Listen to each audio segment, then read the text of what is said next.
A G&T, who knew? Eh? Well, there's a lot of love in the air today, but apart from where the weather is concerned, Ruth. Yeah, sorry, I feel like I kind of like put a bit of a dampener on everyone's battles. Yeah, gin and tonic, clearly the answer. Please drink responsibly. There you are.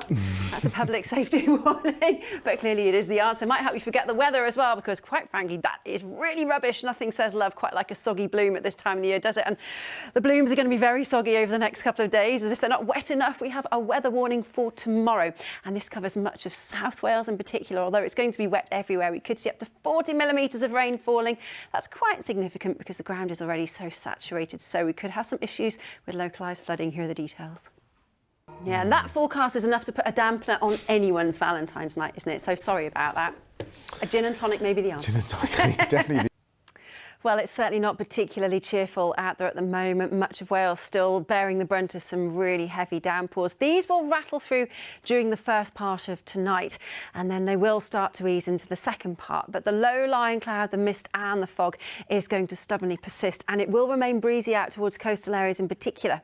But what this does is actually stop temperatures from dropping. So it's certainly going to be a frost-free night. There you go, that's the positive, with figures of around 10 or 11 degrees. So not pleasant, very, very mild and murky wherever you are. A very misty, murky start then to Thursday morning.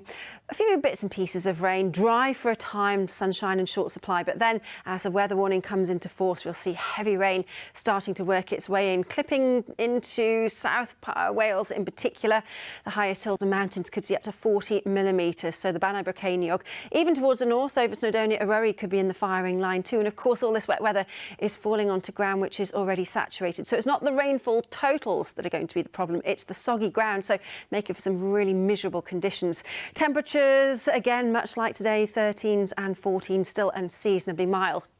Now, the heavy rain will continue as we head through Thursday evening, and then fingers crossed by the time most of us wake to Friday, it should have started to ease. So for the most part, let's look on the positive again. Friday, once that wet weather clears, is shaping up to be a pretty decent day. Lots of dry weather and actually some decent spells of sunshine too. So make your outdoorsy plans if you can for this coming Friday, because it won't last. It all goes horribly downhill again, just in time for the coming weekend.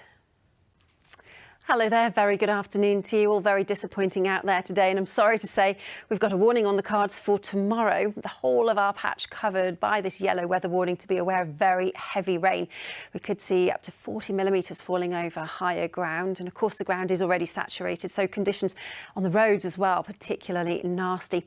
On the bigger picture, it's all thanks to low pressure which just continues to hurl these frontal systems our way. A brief ridge on Friday, bringing hopefully something slightly more settled, but you'll have to be quick to catch it, because there's more wet weather waiting in the wings for the coming weekend. Now then, speaking of wet weather, dry for a time, but as we head through this evening and into the overnight period, we'll see rain starting to work its way in, rattling through quite quickly, and actually by the end of the night it should be a largely dry story. Cloudy skies, again misty, foggy conditions for many, with the temperatures barely dropping from daytime values. So we're looking at figures of around 11 or 12. So it's going to be a frost-free night, that's the positive note. Frost-free, yes, but not pleasant by the time we wake to tomorrow morning. Quite quickly it will go downhill despite a dry and possibly bright start, and you can see that wet weather, be warned, will start to work its way in, bringing some really nasty conditions, but still remaining on the mild side.